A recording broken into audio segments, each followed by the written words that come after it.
Namaskaram to everyone. I welcome you all to another exciting Q&A session from Sambash on Indian Constitution and Indic Civilization. Before we move to a Q&A session, I would like to introduce Sambash. We are an open community of like-minded Indians living in Europe who have come together to discuss the real Indian cash, culture, art, society, and history. Sambash is derived from the Sanskrit word Sambashan, which means conversation. We believe that a forum will present several opportunities to have sambash, an open conversation. Also, a forum is to answer some of those who bash India.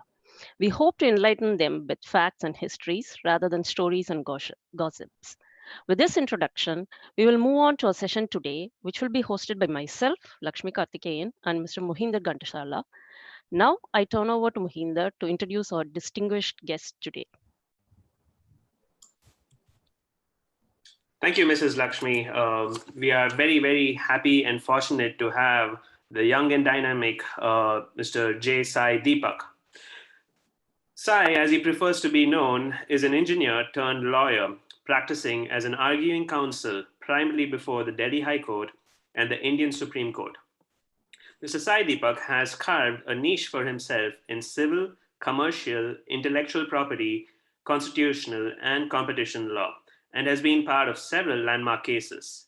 He is regularly invited to speak on and teach the above subjects in premier law schools of India.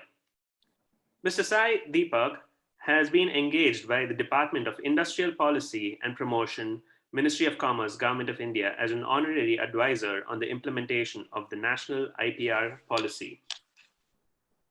He was also awarded by the Young Alumnus Achievers Award by his alma mater, IIT Kharagpur. Sai, as he likes to be called again, frequently writes on constitutional and civilizational issues on his blog, Yukti, and in mainstream publications such as the Indian Express, the Financial Express, and the Open Magazine.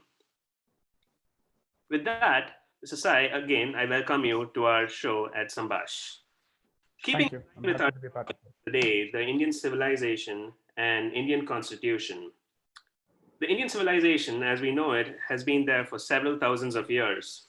However, the Indian constitution is probably around 70 to 75 years. Do you believe that this constitutional document can encompass a civilization as old as the Indian civilization?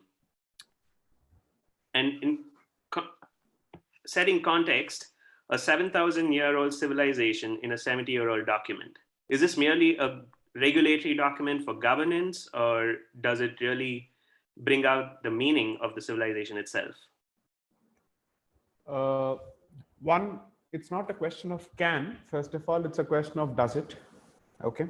So the question is whether the document as it stands, or at the very least as it stood on the 26th of January 1950, was it meant to capture some of these civilizational aspects, or was it meant to be a purely administrative document to keep the union together because it was the product of an extremely tumultuous background and required the integration of states, which went over a couple of months or at least close to a year.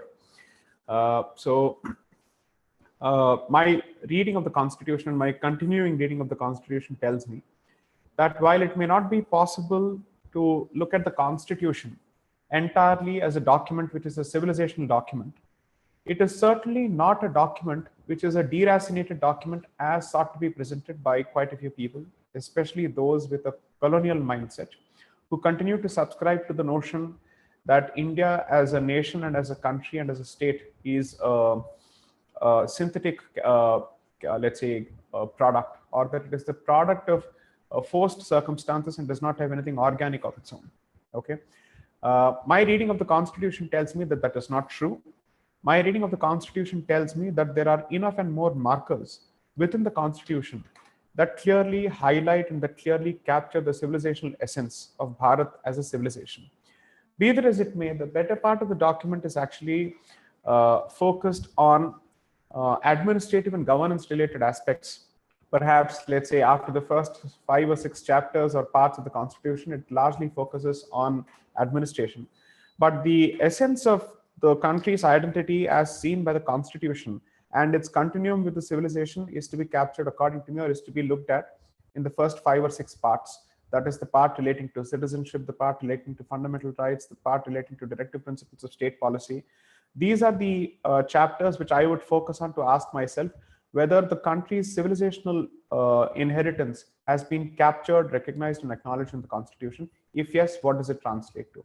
My reading so far is there are significant markers within the constitution that do pose a continuum with its civilizational inheritance.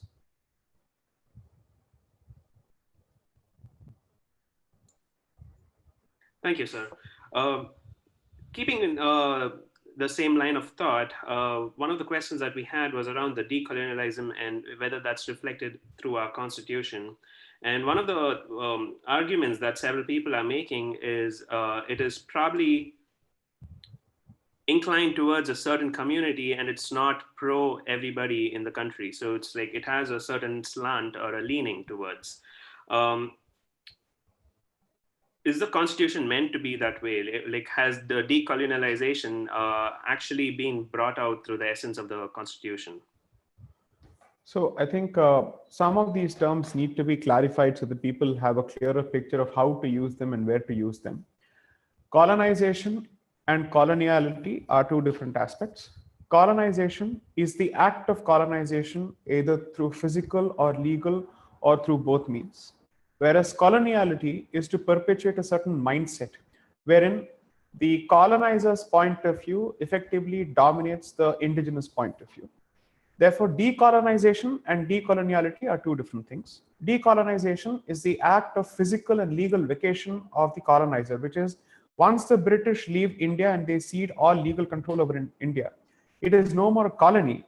But decoloniality effectively means that the impact of 200 years of British rule on this country and other forms of coloniality or colonialism that existed prior to the British, their impact on indigenous voices, on indigenous institutions at a social level, at a societal level, and at an individual level, that is a much more long drawn process.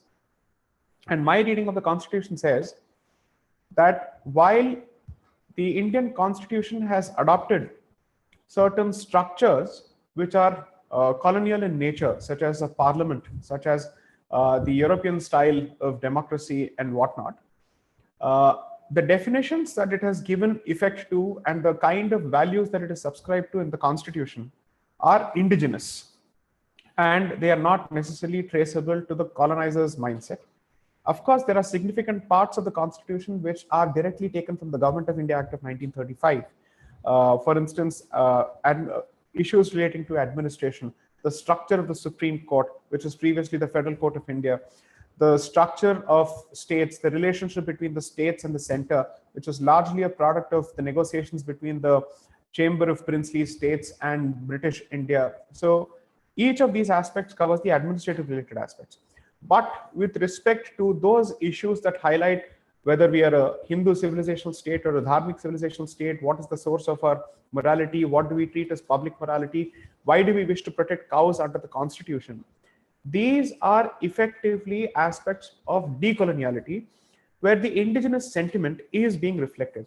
Now, if somebody says, clearly, therefore, this is an unsecular constitution because it does not treat all religions as equal, I would actually be amused at the obviousness of that particular statement, because in every country and in every jurisdiction, while everybody is equal, there is also the concept of first among equals. Okay, for the simple reason that this particular land is the sphere of influence of the Dharmic civilization. The Indian subcontinent is the sphere of influence of the Dharmic civilization, and there is no reason to beat around the bush about that. If you go to the Arabian Peninsula or the Gulf, then effectively it is the sphere of influence of the Arabic civilization. If you go to Southeast Asia or even the other parts, then you're effectively looking at the Japanese sphere of influence, the Chinese sphere of influence. So that is the way history works. To use the constitution to actually say that history is unfair and history should not exist and we should negate history is, according to me, profoundly stupid and embarrassingly stupid. Okay, so in every jurisdiction, the native identity is given a certain amount of importance. That does not translate to, let's say, subduing or stifling other voices. If India chooses to use let's say, names which are sourced from the Bhagavad Gita or phrases which are sourced from the Bhagavad Gita as mottos for its institutions or for its military institutions or to name its missiles, then it is being true to its civilization. We can't be expected to name our missiles as Babur and Tippu and Sultan and all that, okay? Because at the end of the day, their mindset is that of a colonizer, a settler colonizer, who has effectively chosen to stay in this country and loot this country. So if people believe that we have to show or demonstrate our secular mindset by effectively embracing all those abhorrent aspects of the colonizer's point of view, then I don't think any civilization or any culture is under duress to do so. It should be under any such obligation. And using the constitution to make that argument, according to me, is not only to be unfair, but it is also to justify all the atrocities committed on the native society by those who were invaders, who have come from outside, and who are imposing an alien point of view on us. Those who are descendants of the colonizer or the invader are welcome to stay here, and they are being treated as equal citizens of this country.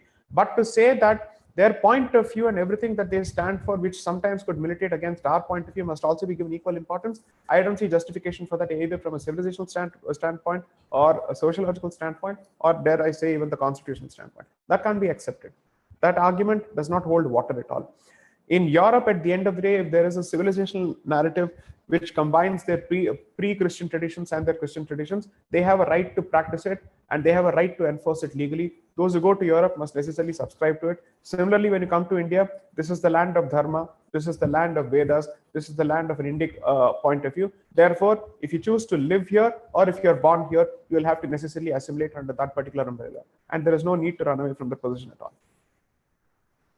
That's wonderful, Sai. I think one of the off branches of this topic that we're talking about, the economical colonization is pretty well known. Like Mr. Shashi Tharoor uses this everywhere in several debates. Right. It never comes up from a religious colonization or morality perspective. None of the aspects of it are ever brought out. Could you shed some light as to that is the convenient way of looking at history, because according to me, that is a very mercantile approach to history.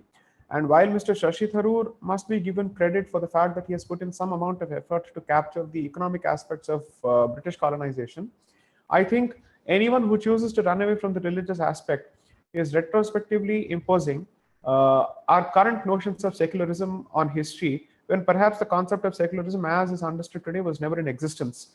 To the extent that every invader brought with him his own religion and wanted to impose it on this part of the world. And therefore, let's not necessarily be kind to that particular part of history. Let's even discuss that history, because the after effects of those invasions and the after effects of that particular expansionist mentality we continue to see in India even today. Therefore, there's no reason to actually pixelate those aspects. In fact, I would call out the hypocrisy of those people who focus exclusively on the British period and exclusively on its economic aspects, as opposed to focusing on the role of missionaries, on the active role played by Christian missionaries and evangelical groups during the British period to start fomenting caste-related troubles and to deepen caste fault lines in southern parts of India. And the kind of support that they gave to certain movements such as the Dravidian movement and the Justice Party movement and the self-respect movement, and how they decided to use these fissures within the Hindu community to divide the Hindu community so that they could harvest souls or convert people. That's an aspect that very few people have actually focused on. Maybe Mr. Shashi Tharoor has to cater to the Christian voters among his in his constituency or from Kerala, and that's the reason that he chooses not to focus on these aspects. And he proudly celebrates that there is a small Ganesh temple between a mosque and a huge church in his constituency, I think Tirunanthapuram, without realizing that why is it that the temple is small and why is it that the other two institutions loom large over the temple? That's a question that he never asks. Perhaps Mr. Shashi Tharoor lacks the intellectual honesty or the guts to actually raise these questions, or maybe he's positively ignorant of these aspects. But someone who claims to know about history and have a sense of history should perhaps not brush these issues under the carpet. But to give credit, I think his work is a starting point to discuss at least some aspects of colonization. I hope that is not the point where we limit ourselves to the discussion. There is more to colonizing and there is more to coloniality. And the fact that it continues to affect us, the fact is that we continue to subscribe to certain Western Christian notions of democracy, secularism, and whatnot. These are aspects that I think India, as a decolonized but yet to be decolonialized country, needs to discuss. And I don't think we should expect people like Shashi Tharoor to actually do that for us. Indigenous voices who have faith in the indigenous traditions of the land and who want to revive belief in it and also who wish to practice it must be the ones to actually bring up these aspects. This, I think, it calls for long, serious, hard work. But if you're interested only in social media, Facebook posts and Twitter, and even not even long form writing where you can write over 32 pages or 40 pages, I don't think we should blame others. If it is for us to actually tell our story, then we must be the ones to put an effort to tell our story. So that is effectively a blame that we must lay at our doors, not on somebody else. They are doing what they believe is right for their point of view. We should do what we think is right for our point of view. And therefore, here, the Hindu society is entirely to blame and nobody else. That's true, Sai Deepak. You view the Constitution as a civilizational document, or at least it captures the essence of it. But over the course of time, we have seen some judgments that are not particularly protective of the Indic narrative, nor does it uphold the native pride and practices. Right. Where does this contradiction lie? Does the judiciary lack an Indic perspective? I do believe that judiciary post, I would say, 60s has certainly lost its Indic perspective. Perhaps in the early 50s, that was not the case. Okay, because you still had a good number of judges who were trained in the Shastras, who were trained in the scripture, and who were Sanskritists of caliber, who understood the roots of this country. And let me be even more blunt on this. British judges and Indian judges in the British era were far more informed of the Indian scripture than judges post-independence. That's a fact. Any number of judgments in relation to Hindu practices with respect to temple-related matters, if you were to read the judgments of the Privy Council or even high courts, for that matter, you'll be astounded at the degree of understanding that they had of our scripture, notwithstanding the fact that they belonged to the colonizing community or were part of the colonial establishment. There was a serious attempt to be scholarly rigorous when it comes to understanding our traditions. And when looking at our issues, the Indian lens was adopted to look at our issues. So for instance, the concept of a dharmakarta, the concept of a charitable endowment under Indian scripture to a temple, the nature of a deity, all these aspects were discussed well before Indian independence by Indian courts under the British. Okay. So the problem, according to me, is that the successors of the colonizers, the Indian successors of the colonizers, were much more British in their headspace than the British themselves. Okay, to a significant extent. I would at least accuse the Nehruvian establishment of that particular flaw, that particular drawback, seriously, because I think that was one of the reasons that there was such serious opposition to Mr. Nehru's candidature for the post of the Prime Minister. Because for all practical purposes, he was akin to today's Lithian's spoiled brat. Okay, someone who effectively was cashing on his father's reputation and under the benedictions of Mr. Mohandas Karamchand Gandhi. But apart from that, he had very little to show for in terms of his own achievement, his own contributions, and his own original thought. And his ramblings written in the jail known as Discovery of India was his only claim to fame, which effectively became the go-to book for cultural Marxist historians in looking at Indian history. So other than that, I think, frankly, our problem has been the continued colonial mindset, as I've identified in a recent article, in 3 areas: production of knowledge, education system, and legal systems, where as opposed to simply treating the British legal system as a transitory or a transient system, it has become entrenched.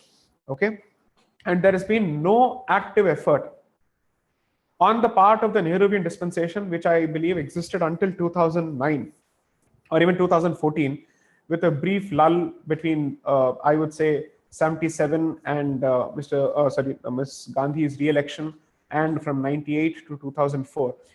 None of these phases, which were given to other establishments, translated to active investment in changing the approach and the outlook of the legal system or the education system.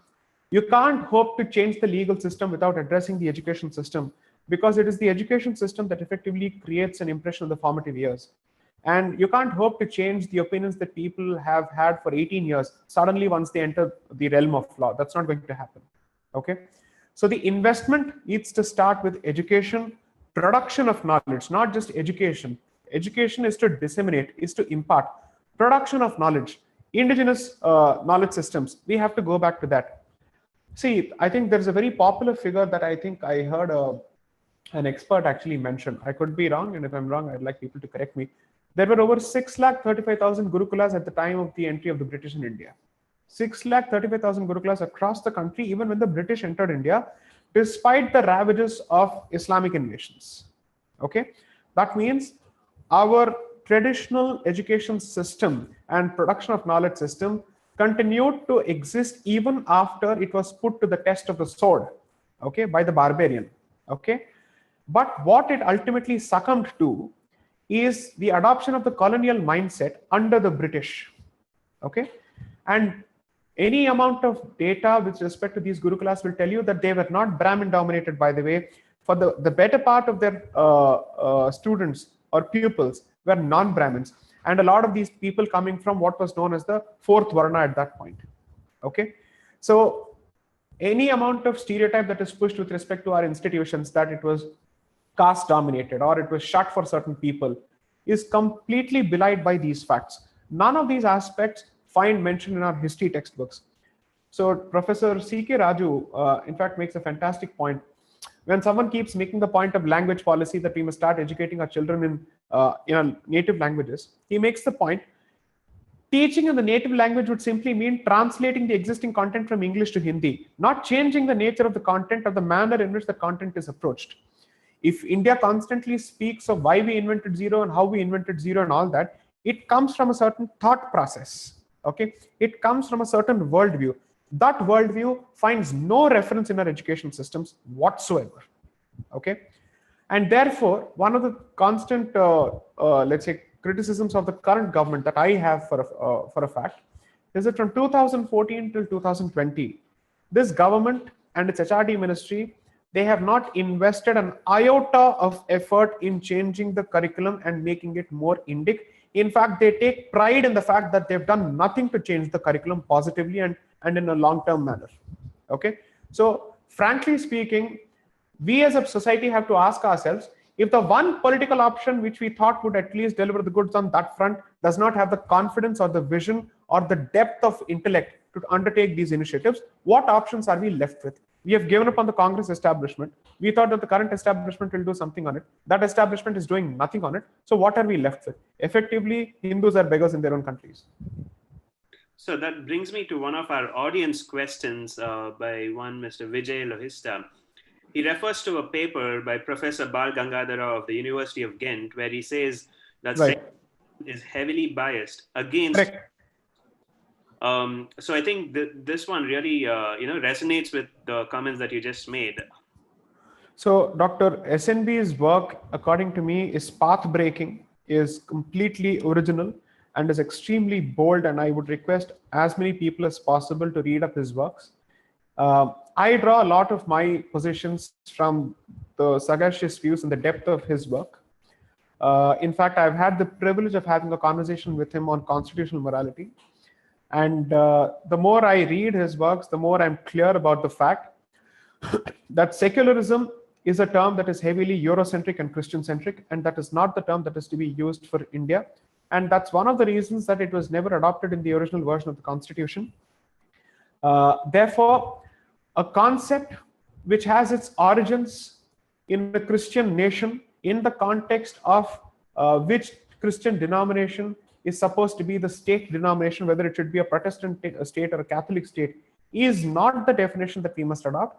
Even if that is the definition that we wish to adopt, that means India has the right, must have the right to call itself a Hindu civilizational state without being accused of being a theocratic state or a fascist state or a Nazi state or whatever these people keep calling it. Okay, so if they want us to, it's not even the Christian version of secularism that is being applied to India. It's a very different version. What they do is that secularism is specifically used to push the practice of the Hindu religion more and more into the private sphere, and to basically say any public expression of the Hindu faith or the Hindu identity in public is anti-secular in nature. That is the filthy level to which this particular debate has gone today.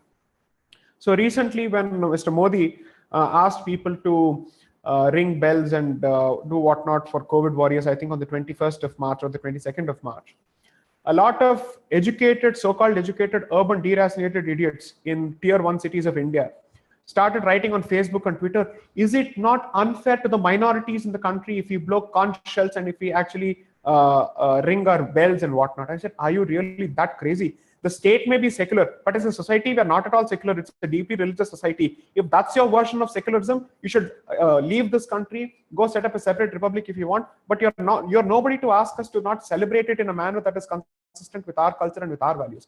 And this is not coming from a politician. This is not coming from a Congress leader. This is coming from educated, idiotic Hindus, by the way. So my point is, there is very little that you can actually blame other communities for. Hindus have swallowed lock, stock, and barrel the stupidity of secularism without understanding what it has done to its civilization, without understanding whether it is consistent with our civilization impulse.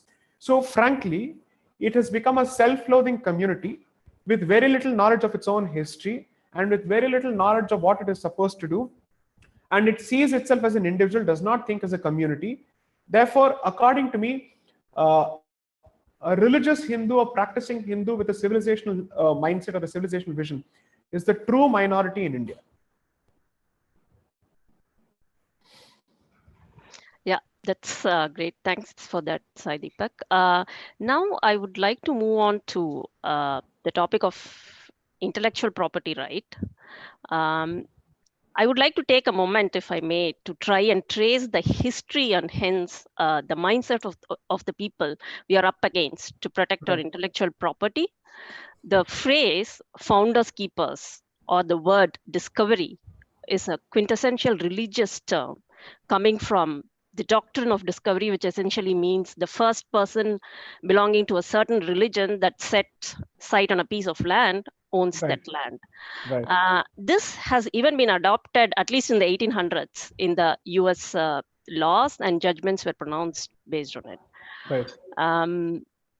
The colonial era is essentially coming out of this mindset or thought process.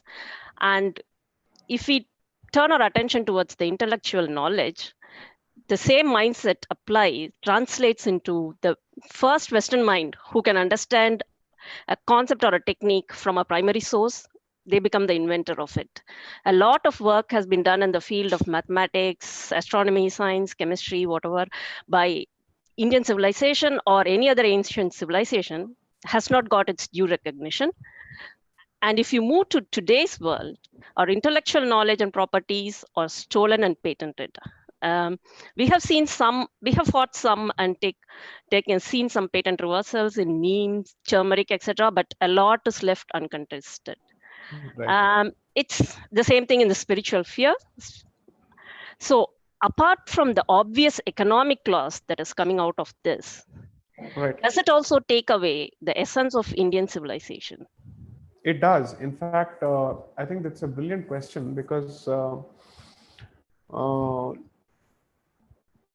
I've had an opportunity to observe the manner in which even this government is dealing with or is projecting Ayurveda.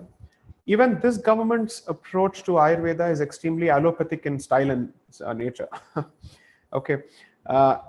What we are seeing currently is let's call it the allopathization of Ayurveda in India. Okay. And that shows the extent to which we have lost faith in our own traditional systems of Indian medicine. Okay. So there are 3 or 4 aspects to this. Whenever you look at any book that speaks of global civilizations and history, the Assyrian civilization is mentioned, the Inca civilization is mentioned, the Mesopotamian civilization is mentioned, Chinese are mentioned, Egyptians are mentioned, but Indians are nowhere mentioned. Okay. When it comes to the civilizations of yore and antiquity, we don't even find mention. I don't believe we are either 5,000 years or 7,000 years old. My belief in my Itihasa tells me that we are at the very least 15,000 years old. Okay. And it's for historians and archaeologists and others to sit and prove this. I'm not going to do that. I believe the word of my ancestors, and I believe in the concept of received wisdom, and something that has kept a system of epistemology alive for millennia, for several generations together. I have no reason to disbelieve it. I would rather put faith in that received wisdom as opposed to some person who wants to impose a colonial framework on us and then tell us, no, no, no, according to us, your archaeology is supposed to be read this way and that way. Our oral traditions, our written traditions, our religious traditions, the Veda is a living historical document. Okay, so according to me, these are documents that I would put more faith in than any other person. That's one. Two, when it comes to our systems of epistemology, I think practitioners of Ayurveda will tell you that some of our manuscripts are lying in Germany and they're better protected, better examined, and better used than Indian practitioners. And perhaps they're better protected there because had they been in India, they'd be lying in some dustbin or in some anteroom or some other office gathering dust, because that is the status of some of our manuscripts, even in the ASI manuscript preservation rooms in some of the parts in southern India. Okay, so unfortunately, there is a distinct lack of apathy, and I don't think I am interested in the economic outcome. The economic outcome is secondary. The primary outcome is appropriation of credit, appropriation of attribution, appropriation of the fact that you're the pioneer. If you really want to even apply the current or contemporary versions of intellectual property at the heart of it emphasizes on attribution, to giving credit to the person who is the pioneer of a particular activity. If that is the case, those principles of intellectual property without any kind of corruption, if applied to India, must translate to giving us credit for the numeral. There is nothing Arabic about the Hindu numeral. It is the Hindu numeral and Hindu numeral alone. It's got nothing to do with the Arabs. They came and they learned from us, and then from there it went to the Europe, which was languishing in the Middle Ages, but it is ultimately the Hindu numeral. There is nothing Arabic about it. So that's point one. Two, from calculus to algebra, whatever it may be, we are the ones to have contributed it. Unfortunately, when educated people who are qualified in these subjects offer solutions to the government to actually mainstream it as part of both science and history curricula, as long as India as the motherland and as the point of origin of these knowledge systems itself does not recognize it, we can't ask the world to recognize it. Okay? Look, at the end of the day, until the Indian Supreme Court comes to the conclusion that there was indeed a Ram Janmabhoomi, I don't think we could have expected the rest of the world to actually accept that fact. Okay, so is the case with other aspects as well. Ayurveda, mathematics, astronomy, and it's much maligned as an astrology. Okay, each of these aspects, at the very least, must deserve some kind of a treatment. So what happens is, every time somebody tries to present a paper with respect to Indian sciences before the Indian Academy of Sciences or in an Indian science symposium, publications like the Hindu immediately come out with editorials where they call it quackery, where they call it Hindu revisionism. In fact, Mr. Narasimhan Ram is singularly responsible for, according to me, committing cultural genocide on Hindus through their constant attack on our traditions, through their constant attack on our scientific traditions, and not just religious traditions, because our religious traditions and scientific traditions overlap. There is a significant amount of overlap. Okay, so these are the colonized mindsets who have effectively prevented. But unfortunately, the government and the Hindu society, even when given an opportunity to set things right, have not shown the will to do so. See, let me put it this way. 60 to 70 years of Nehruvian establishment has translated to several institutions being created. Okay, from cultural institutions to technological institutions to academic institutions. For good or bad, they have created institutions. Okay, but as far as the native society is concerned, which subscribes to the Indic school of thought, the moment it has been given an opportunity to wield power, what institution has it created? Please don't forget that the Ayush Ministry too was created under Manmohan Singh. Okay, the Ministry for Ayurveda, for Unani, for Siddha was created under a Congress government. Now that there is an institution that has been created by a previous regime, what has the current regime done to take it forward? At a time of the pandemic, how much talk of Ayurveda and Ayurveda-based solutions have you seen coming from the government to address the population of India as well as the immediate neighborhood? How much have you seen of that? I haven't seen much at all.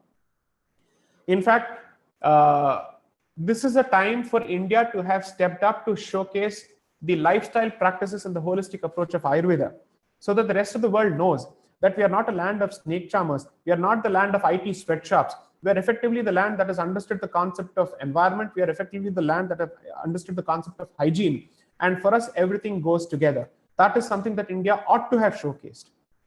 I haven't seen a single discussion on these lines coming from the powers that be. And according to me, it's a lost opportunity. Okay. There is still some window for it. So frankly, today what is happening is there is a lot of comparison that's going on between India and China. Okay. The fact is China has greater civilizational awareness and greater civilizational aspirations than India. Okay. Their means may be wrong, their vision may be expansionist, but you cannot take away the fact that they are clear about who they are and what they want to be. Okay. There is not a single political establishment in this country which can match the Chinese establishment in its vision, in its commitment, in its depth to pursue that vision. So you may not want to adopt the Chinese means, but surely you can draw a leaf out of their page in their commitment to clarity as far as who they are. Okay. They don't care about what the West says. They don't care about what the rest of the world says. They are very clear about the fact that we are the inheritors of the Middle Kingdom narrative and the world revolves around us. Okay. That could lead to a lot of problems in the future, but you must respect that particular sentiment because that is one of the first walls of resistance to Western imperialism in terms of epistemology that the Chinese have presented. Okay. Israel may be in the Middle East, but for all practical purposes, it sees itself as part of the West. China doesn't see itself as part of the West. Russia doesn't see itself as part of the West. India must start looking at these options. India must start talking about these things. Whenever we get an opportunity, we immediately run into the lap of the United States and we take more pride in being greater partners with the United States as opposed to building partnerships with those people who are actually closer to us civilizationally. That vision, that depth, and that confidence is thoroughly lacking. So we got an audience question, which is in line with this, where the question is, what is the possibility to stop the appropriation of Hindu symbols and rituals into other religions? Is there a legal recourse to this? In the sense, like, for example, I understand the question. That certain churches were using the temple symbol or right. To temples just to allure the common citizens to into it, and then later, so, right. Could you share some thoughts on that? See, on that, I think two things. One, the government needs an anti-conversion law to prevent conversions. And second, what the government also needs to look at is coming out with a law which prevents appropriation of indigenous identity by alien faiths or foreign faiths. Christians who are Indians and Muslims who are Indians are surely Indian citizens. There is nothing that can be changed about that. I mean, and we shouldn't even think on those lines. But the faith that they subscribe to and the institutions they owe their allegiance to, either, let's say, the epicenters of their religion, are effectively alien. They come from outside and they are foreign to this particular land. Therefore, India can protect their right to practice their faith and also strike a balance between the practice of their faith and appropriation of our cultural symbols, which are distinctly associated with non-Abrahamic faith systems. Okay. Unfortunately, there is a lack of nuance in this entire dialogue because we seem to swing in extremes. It is possible to promise equal treatment of practice of other faiths in this country and still make a very strong case and a very formidable case for misappropriation or case against misappropriation of indigenous identity. That is something that is certainly possible, and this is in the realm of what is known as traditional knowledge and traditional knowledge expressions in existing literature relating to, let's say, the World Intellectual Property Organization itself has a lot of instruments which relate to protection of traditional knowledge. Why? Because just as Lakshmiji pointed out previously, the entire idea is to prevent not just that way of life, but also to protect the knowledge that comes out of that way of life. So ultimately, our knowledge system is inseparably connected to our way of life. Okay? And therefore, you need to protect that way of life, the knowledge that it gives birth to, and its expressions. Each of these things can be protected if India were to take a conscious position, and it doesn't need to go international about it. It needs to come out with a national legislation so that it effectively ensures that these TKEs, these traditional knowledge expressions, first find sanctuary and protection in the land of their origin.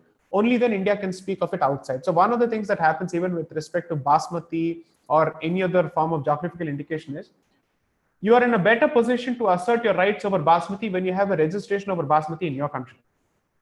Okay, that's one of the basic requirements even under the TRIPS agreement. Okay, and as someone who has practiced intellectual property rights for close to 11 years and someone who's been handling the Basmati litigation on behalf of the state government for close to 8 years now, I can tell you this for a fact that these are the requirements of this form of intellectual property. Okay, so I think these solutions in terms of legal mechanisms and remedies exist. You don't need to even think of them. You don't need to invent them. They already exist. Unfortunately, I repeat, they do not figure in the list of priorities. However, given that today Mr. Modi is speaking of Atmanirbhar Bharat, okay, self-reliant Bharat, I am hoping that as part of this mega project, there is a significant amount of impetus that is given to native business models, native identity, because you can do two things: generate employment and generate employment in a sustainable fashion. Because one of the best things about indigenous business, let's say, models is that it is in sync with nature. It does not appropriate nature or it does not exploit nature. That is this. That is one of the single biggest contributions of the dharmic business model on the pool of world thought, because it does not have the rapacious approach of the capitalist. Okay, and unfortunately, what has happened in India is, in our opposition to Marxism, in our opposition to leftism, we have decided that the only viable option to leftism and Marxism is capitalism, which I don't think is the case, because rampant consumption and consumerism is also not our way. So the sum and substance of what I'm trying to say is, you can protect, preserve, and commercially monetize indigenous identity in multiple ways. And a government which is interested in creating whatever $1 trillion economy it wants can do so. $5 trillion economy can do so if it starts looking for solution within, as opposed to constantly inviting investment from abroad, because that would only perpetuate the mindset that India lacks the ability to do things on its own. An Israel which is 1/50th your size has the capacity to generate business, to create startups, to create technology. You have more technical manpower, you have bigger institutions, you don't have the kind of water scarcity that Israel has, you do not have the kind of land scarcity that Israel has, you have the population to generate as well as to produce. You can create a market within. It is for you to start thinking on these lines. I'm not a student of economics. I could be completely way off on quite a few points. I am simply saying, if an Israel can do it, and if a UK can do it, and if, let's say, the Norwegian, let's say the Scandinavian countries can do it, which are smaller in size, why can't India do it? You don't need to compare yourself with the United States. You don't need to compare yourself with a Russia or a China. You can certainly compare yourself with a Japan and Israel, with a Germany. That is certainly possible. That's a brilliant point to bring across, Sai. And that takes us straight to our next topic, which I had considered here. When you're thinking of self-reliance and stuff like that, a few years ago, we had the Sterlite company where there were several protests and campaigns. Subsequently, it was known that all those campaigns were actually funded by people with anti-national interests. Right. Not really any environmental problems or anything of that sort. And now the whole is stalled. I think it's at the Supreme Court right now. Right. Is there a way for any of these anti-national groups which are campaigning and funding these kind of initiatives, just because we have a right of freedom to speech, is there anything that anybody can do from a constitution perspective or legality? These are a few aspects that are, stalling the growth or the progress of the country, even if the country has its own resources. So we were a net exporter or a net same, but now we are a net importer of the same. So you have to here recognize the nexus between corporate interests which want contracts from India and religious interests which are willing to lend themselves willingly to the support of these corporate interests, specifically minority interests and specifically evangelical groups who are funded by organizations abroad, and the political support and the intellectual cover which is given to the convergence of these interests in the name of free expression and in the name of environment. Okay, one, regardless of who says what, environment matters. It doesn't matter who says it. That's something that we must think about. Just because someone says it, it doesn't make it wrong because you have a problem with the person saying it. Okay, at the end of the day, environment matters. If anything, this pandemic must reinforce that notion over and over again, and environment must occupy center stage. That's point number one. Two, in terms of legal remedies, there are legal remedies. It's not as if free thought and free speech and free expression are absolute rights. There are reasonable restrictions possible. What has happened, I think, is the normalization of protest as the way of life. The sense in states like Tamil Nadu, disobedience has become a virtue in itself. Okay, and disobedience in the name of religion or in the name of environment has become a virtue in itself. Okay, and if you go to these parts of Tamil Nadu, Tuticorin, Kanyakumari, Nagarkoil, Tirunelveli, and these regions, my distinct sense was when I went about 1.5 years ago that the entire demographic and the landscape has changed. Okay, the mindset has become virulently anti-Hindu and anti-national. Okay, you can't claim to be pro-India if you're against the majority in the faith of 80% of the population. That can't be accepted at all.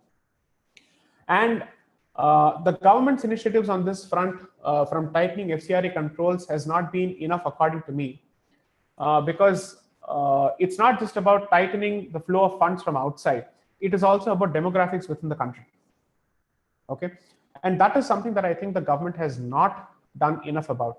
There is a very strong nexus between demographics, religious composition, and India's ability to give effect to its development vision and cultural vision. Okay, and the Sterlite protests, according to me, are a case study in understanding how a foreign power can fund something, or even with respect to why just the Sterlite protests, the Kudankulam project. Okay, how in fact the common factor between those two projects was it was the same pastor and the same group and almost the same institution that was involved in this entire activity. Okay, and yet they get a free pass because the moment religion comes into the picture, free speech goes out of the window, free expression goes out of the window, because then secularism looms so large that we're not even allowed to mention the religion of the culprits, and if at all there was any religious motivation. Okay, so secularism, according to me, is the biggest hurdle to free speech in India because it pixelates, it censors, it completely violates it. So you want free speech to call for the destruction of India, but the moment we call out your identity, secularism will come to protect your right, and our free speech is completely eclipsed by secularism. Okay, so it's a very convenient bed partner that they have found, and secularism is a sword and a shield of convenience. It is not a virtue that is practiced at all. Okay, I am completely for free speech. Actually, I don't think that there is a better friend than free speech for the native thought, because the more we speak the truth, the more discomfort it is bound to cause to a lot of people, and which is why political correctness and its twin brother secularism are constantly used to effectively shut us up. Okay, so my point being that some of these aspects cannot be addressed at the state level. While law and order is an issue which the state is supposed to be seized of, the country and the union government must ask itself one or two things. Should I take the constitutional position that this is effectively a law and order issue, or should I effectively highlight the fact that the country's exchequer bears the expenditure at the end of it when we end up becoming a net importer, and one part of the country becomes so hostile to any kind of activity, any kind of commercial activity, because then it translates to unemployment, and that unemployment facilitates conversions, which is what I think is the ultimate goal. Okay, push people to stop believing in the Indian state, push them into despair, make them jobless, and when they are jobless, the vultures swoop in. And so I think this brings up to one of your points that you previously mentioned. It's not just foreign institutions that have to come and do. When Tata himself wanted to open the Nano showroom in West Bengal, Correct. something similar happened. And we don't really need an outside enemy. We have the enemies inside ourselves. Correct. Coming to the same topic, it's a part of a right to practice religion and the right to freedom and the commercialization aspect.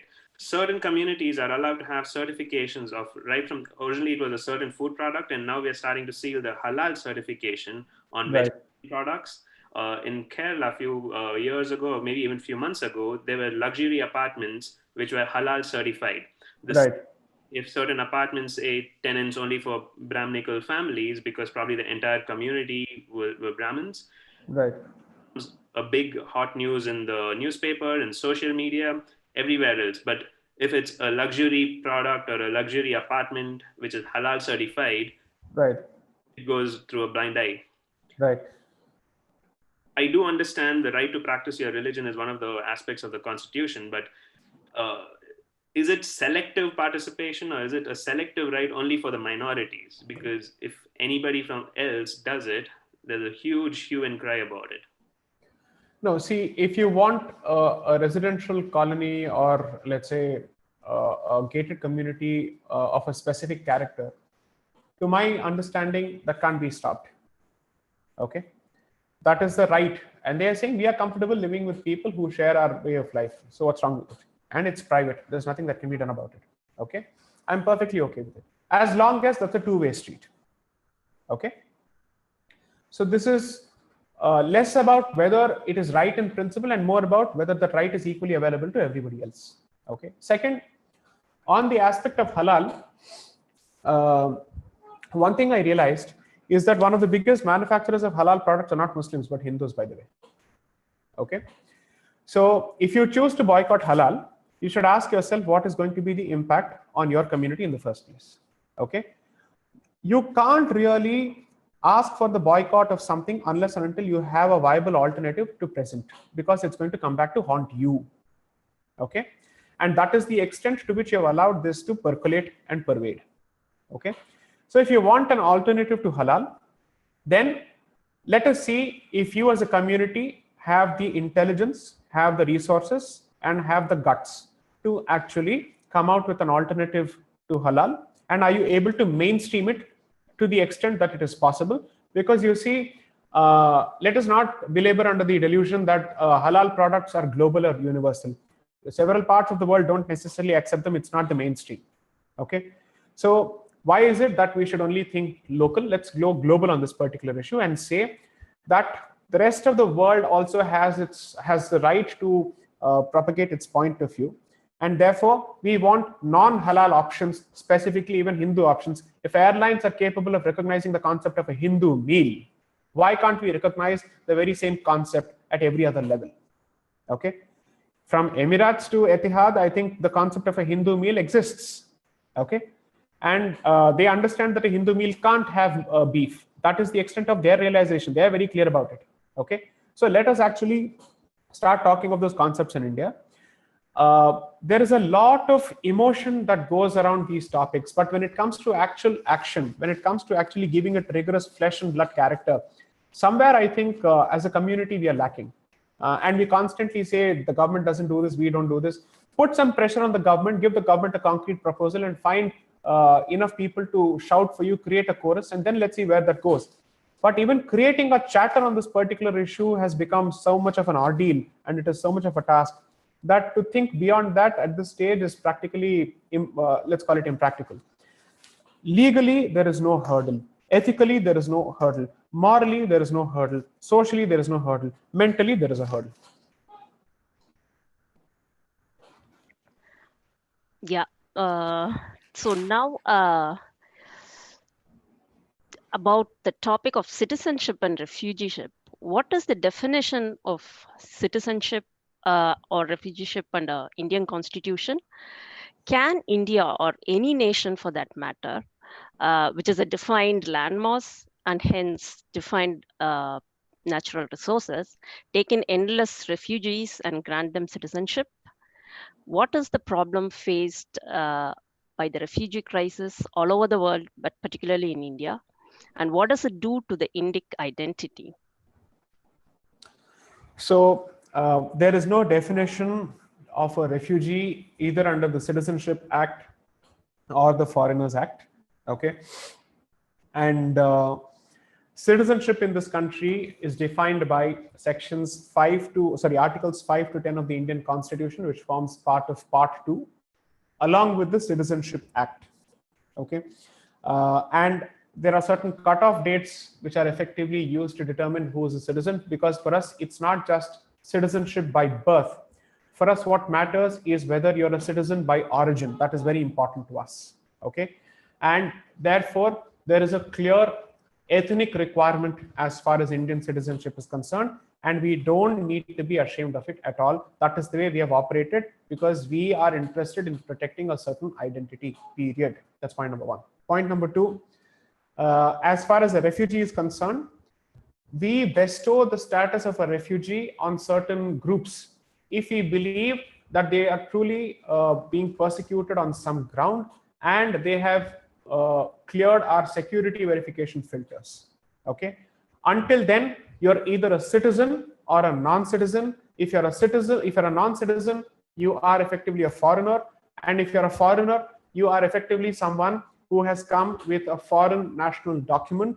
And if you overstay your welcome in this country, you're an illegal migrant, or you enter without proper documents, you're an illegal migrant. So the only three categories that we recognize are citizens, foreigners, and illegal migrants.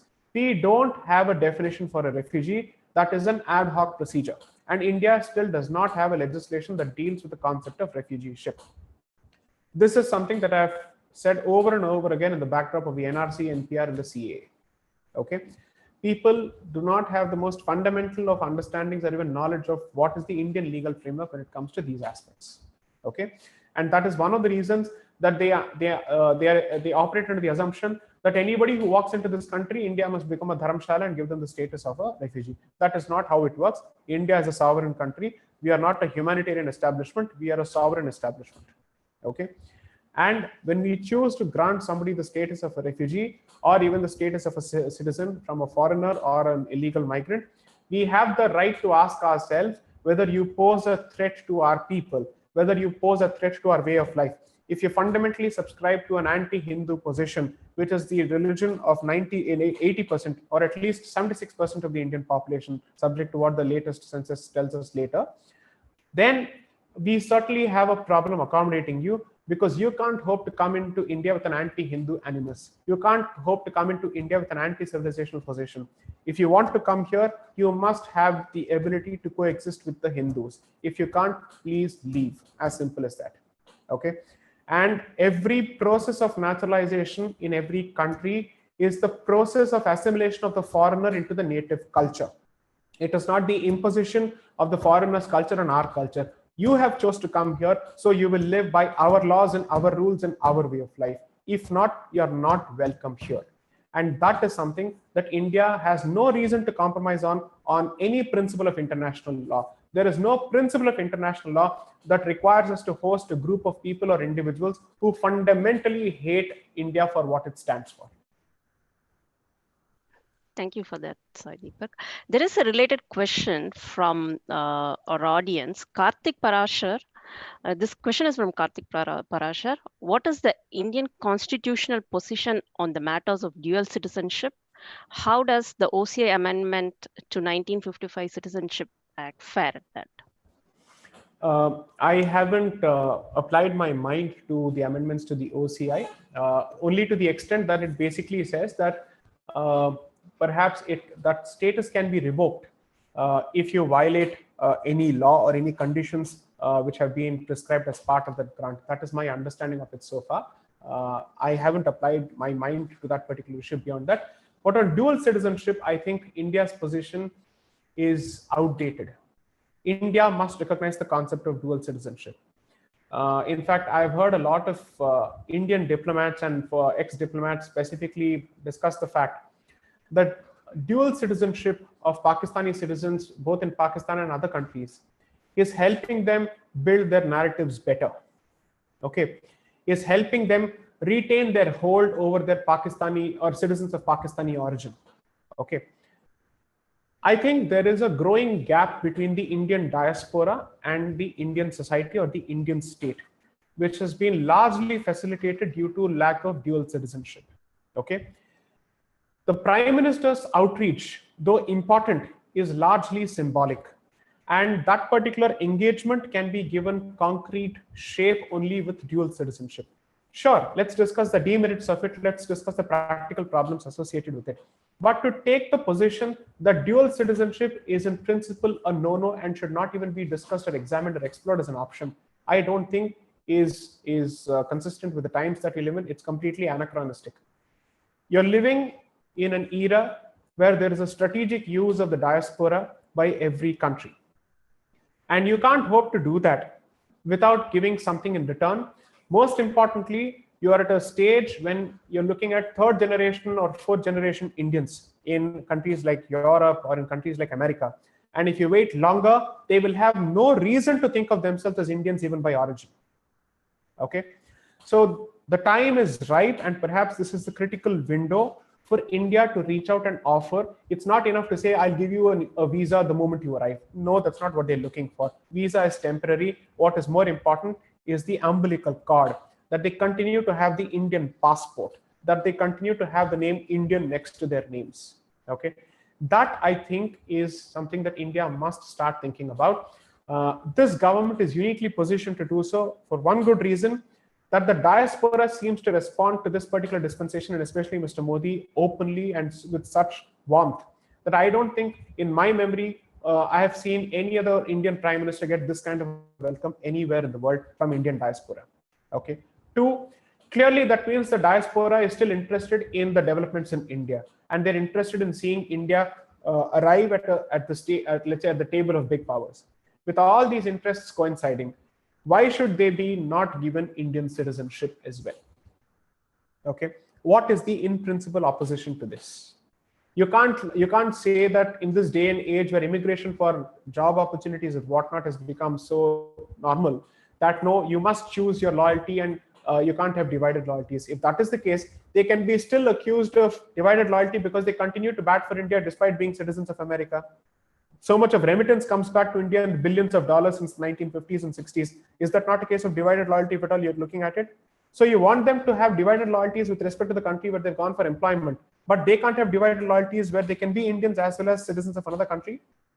So I believe that at the very least, we must start recognizing dual citizenship with respect to some countries where we have a strategic interest, if not for the entire world, but at least with respect to certain countries. United Kingdom, United States, Japan, Korea, some of these countries we must start thinking of. Yeah. Another related question from the user, Vijay Lohitsa. How do we get the concept of ethnicity defined? Leftists always argue that there is no original Indian ethnicity.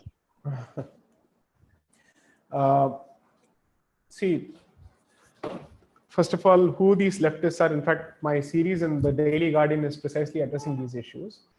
My entire thesis has been that India has become the battleground for capitalism and Marxism with no room for any Indic thought. Okay, Marxism wants to create a culture war or a class war, and therefore it says you guys are all different. You're idiots to be living under the same roof and in the same country, so keep fighting with each other. And capitalism effectively says, no, no, no. We want you to be one because you're a fantastic market for us. Okay, because you represent such a huge market. India as a single biggest captive market represents a huge opportunity for a capitalist audience. Okay, so neither capitalism nor Marxism effectively do justice to us. Therefore, neither the left or the right as they stand in India currently are valid for us. Ethnicity, according to me, has two components. One, there are certain markers of being someone who's from the Southeast Asian subcontinent or the Indian subcontinent. Okay, and independent of religion, it is possible to identify ethnicity. And most importantly, whether you like it or not, Hinduism has an ethno-religious character. Okay, so it is not difficult to identify ethnicity. It is largely related to geography. Okay, and certainly there is an element of race associated with it. Unfortunately, any mention of race immediately triggers reactions because people start applying the filter of the critical race theory as is applied in the US. Okay, and they immediately start seeing everything in the light of the relations between the whites in America and the African Americans in America. That is not the framework or the prism through which India is supposed to be looked at. So when we look at India, when we look at issues of ethnicity, when we look at issues of race, and when we look at issues of nationalism in India, it must be entirely through our own lens, on our own terms, based on our own history. Okay. Here, I would like to fall back on what are the traditional definitions of who is a Bharatiya according to us. We have effectively said anyone whose ancestors have lived from between the Himalayas to, let's say, the Indian Ocean. And in fact, for us, it is Kamrup all the way to even Gandhar or even beyond. They are Indians according to us. That's been our definition. Almost until the Amu Darya, I think it's the Oxus River, right until that place where effectively the outer fringes of the Indian society live, which is the Bahalika Pradesh and all that, that forms part of a traditional Indian subcontinent. Now that political realities are different, at the very least, we must say that Kashmir to Kanyakumari and from, let's say, Kamrup to Gujarat. Previously, it was Kamboja, which has now become Gujarat. Now it is a different region altogether. So these, according to me, would be markers of ethnicity. However, on this issue, given my lack of expertise when it comes to ethnographic studies, I would defer to the opinion of people who are experts on this particular subject. How many more questions will we be taking, please? A couple of more questions. Okay. Would you have time for that? It's 6:10. Can we take, I have another 10-15 minutes at my disposal. Okay. Okay. Next, I want to move on to the topic of UCC. I heard on one of the Indic talks, I think it was Professor Elst, he was talking about this Joshua project and the database they maintain on different people, their tradition, culture, a whole wealth of information. Even though the database is created with a different agenda, even the pro-Indic people use that database for their own research because there is no other source that is as good as that. Given this shows a lack of understanding on our part on our own diversity. Correct. With this as a backdrop, how can we even think of implementing or approaching uniform civil code? One, I think the question of identifying our castes, our tribes, and our communities must be done independent of the uniform civil code. Because I think when you do this survey, you will end up realizing that perhaps the uniform civil code may be detrimental in the long run, because it will kill each of these castes and their identities, and each of these communities and their identities. Okay, so that's one. Two, evangelical groups are actively using data analytics and big data to effectively have the minutest possible information about India. Okay, they are undertaking constitutional studies, they are undertaking sociological studies, anthropological studies, and they're taking all sorts of studies to effectively have all the information that they need at their disposal to understand what is the local trigger to effectively affect conversion, because they realize that the activity of conversion is not a national activity, but it's an extremely local activity. It has to be a specific contextual activity. So depending on the fault lines that exist on the ground in a certain place, depending on the fissures that exist in a certain place, depending on the paucity of resources that exist in a certain place, they customize and tailor their strategies. That is the level of their preparation. Okay. And if Joshua project is taken as an example, it's a sterling example according to me. That's a textbook example of how they operate. Okay. I don't think after the British exploration of the Indian society, there has been a comprehensive understanding of the Indian society, asking ourselves who lives in India, what is their character. Even the proposed NPR or the NRC or whatever it may be is a truncated idea. If at all there must be a criticism of the NPR and the NRC, it must be that it is an incomplete and not a comprehensive process. Okay, it does not undertake a vast comprehensive study that tells the central government, this is the repository of the Indian human society that I'm tasked to protect, whose cultures I have to ensure survive and thrive and flourish. That is the primary object. Okay, and that is something that requires a lot of cultural vision and civilizational vision. It cannot be limited to a couple of symbolic measures and a couple of symbolic speeches here and there during the elections or before or after elections. It must happen once you come to power. How do you choose to use that? Okay, so one, I would certainly urge, and I've spoken on the Uniform Civil Code before, I don't wish to repeat myself, that is not the prism through which this particular project must be undertaken. This project must be undertaken for its own sake to preserve what remains of the Indic identity. Sai, would you have time for one more question and we can end the show, or are you running out of time right now? I can take 2 questions more, please. Okay, wonderful. Thank you. So this is more like a personal question to you from our audience, Kritika B. Iyer. Yes, please. So many issues, so many topics. How many will we be able to resolve legally when one Ayodhya case has taken 134 years as the first dispute was recorded in 1858? Right. Legally, I don't think all such issues can actually be solved because frankly, it takes a lot of time, and a legal process is fundamentally rife with uncertainty. Okay, and unfortunately, the standards that are applied and the kind of logic that is applied, it also ends up making a mockery of our practices and our beliefs and our itihasas. Okay, I honestly don't wish to stand in a court of law and prove to a court that the deity Lord Ram existed and this was his birthplace. That, according to me, is an insult to the Hindu community. I am not saying that the judicial process is against the Hindu community. All I'm saying is matters of faith such as these and matters of civilization are best left to societal outcomes. And only when it is not possible to resolve them peacefully, we must go to court. And that, I suspect, is the reason why Ram Janmabhoomi ultimately went to court.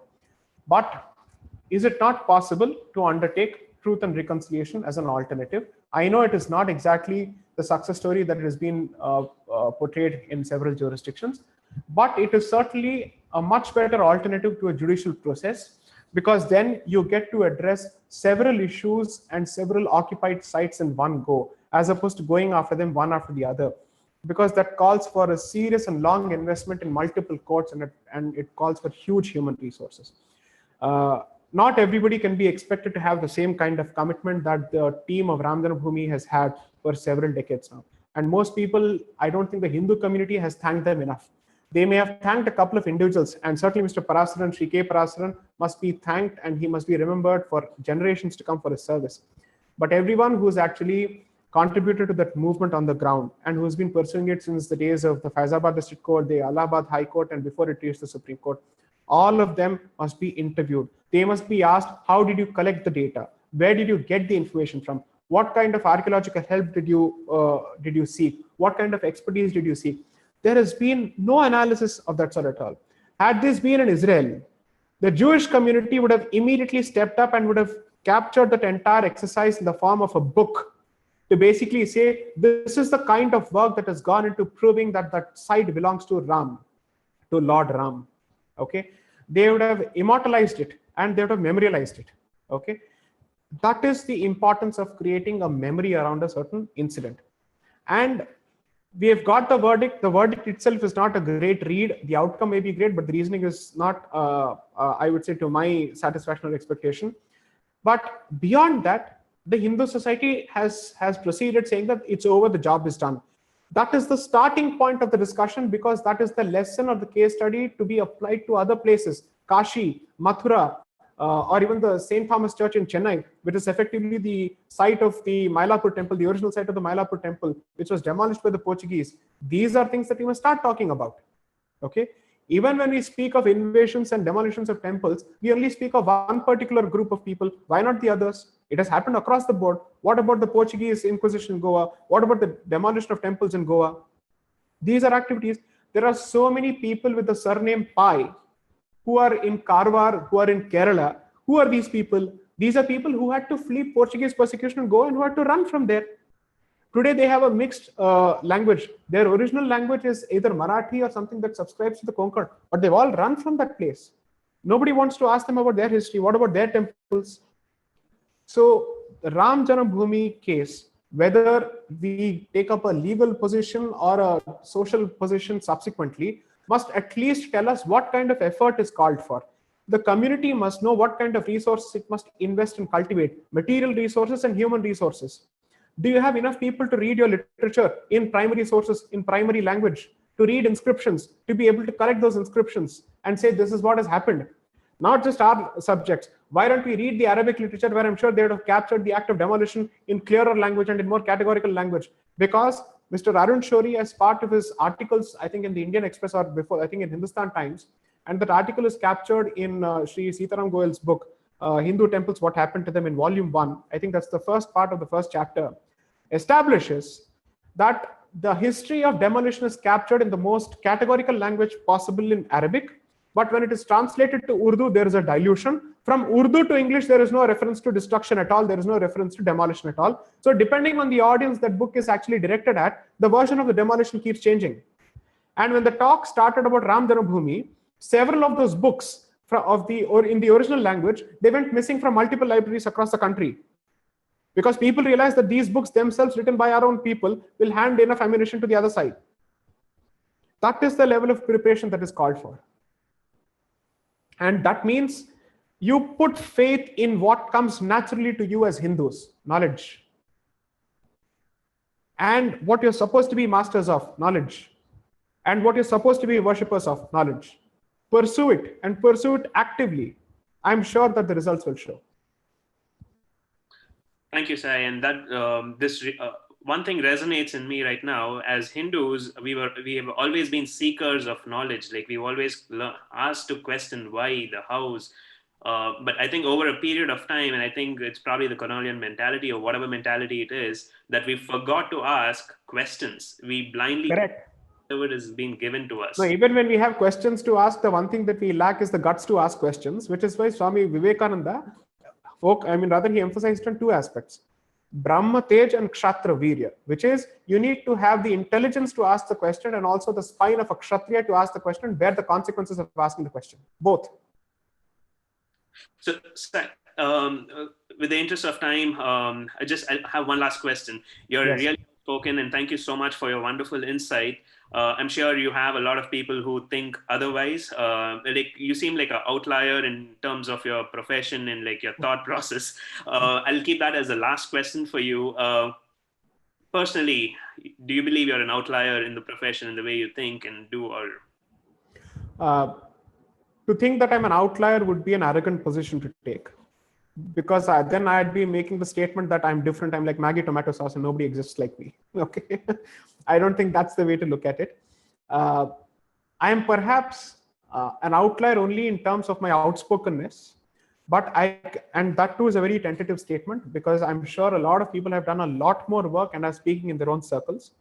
But the amount of support and the amount of encouragement and the amount of guidance and blessings that I've got from people in my fraternity who have walked up to me to basically say, we are with you, you continue doing it, we'll support you.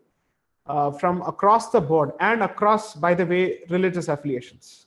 Okay, that is something about India that we must never forget. Any number of people who will stand by you if they understand that this is for the native cause and perhaps there is a cause for truth and reconciliation. Have some faith in at least 15 to 20% of that particular population who will stand by you. Okay, my Facebook friends list has a lot of people who are not necessarily Hindus on paper, but who clearly subscribe to the Hindu way of life and who understand what is it that this entire movement is all about and who support it vocally. And I would say at deep peril to their personal safeties, because social sanction works faster in some of their circles. Okay, or being ostracized works really fast in their circles, and yet they speak of it. The most prominent example would be the president of People for Dharma and one of the trustees of Indic Collective Trust, Anjali George, who comes from a Nazrani Christian background, but who supports Krishna and Ayyappa and who has fought for the Sabrimala temple, who continues to vocally fight for our cause. Okay, so never ever underestimate the deep impact that this culture has made on a lot of people. Okay, So no, I'm not an outlier, and I hope I'm not an outlier, and I pray that I'm not an outlier, because I don't think any one person can achieve what needs to be done. This is a marathon of a marathon of a marathon spread over at least 3 generations. What we are doing is basically taking forward the work of giants who have started this work perhaps in the late 18th and the early 19th century. So people like us who are not, at least people like me who don't have the brains or the let's say the sagacity to produce original work, are at least reading what they have said, and we are trying to capture it in contemporary language for today's generation. Beyond that, I don't think we are doing much. I don't even have the traditional training to be able to contribute originally to some of these things. I'm merely using my skills of articulation, my skills of analysis, whatever limited skills I possess, to try and disseminate the information and defend that particular position to the best of my abilities. So that is something that I'm very, very convinced about. Conviction is something that I don't need support for anybody. That is something I can manage. I can fight anyone alone. So that's not a problem. But fighting alone is not going to help. You need a process, you need a system, you need an ecosystem. Okay. Thank you, Sai, and that's it. Fight anyone alone. So that's not a problem. But fight. Sorry, we just had a technical glitch over there. Yeah, no problem. Yeah. Thank you so much for your time again. And that's exactly what Sambash likes to do. We want to preserve and protect India's cash, which is culture, art, society, and its history. And beautifully brought up a lot of points that we will have to now think and process and actually implement, or at least share in our circles. I will now pass it on to Mr. Sunil Vasan, who will end with the Shanti Mantra. Yes. Thank you, Sai. Pranams to your work. Om Asato Ma Sadgamaya Tamaso Ma Jyotirgamaya Mrityorma Amritam Gamaya. Om Shanti Shanti Shanti. Thank you.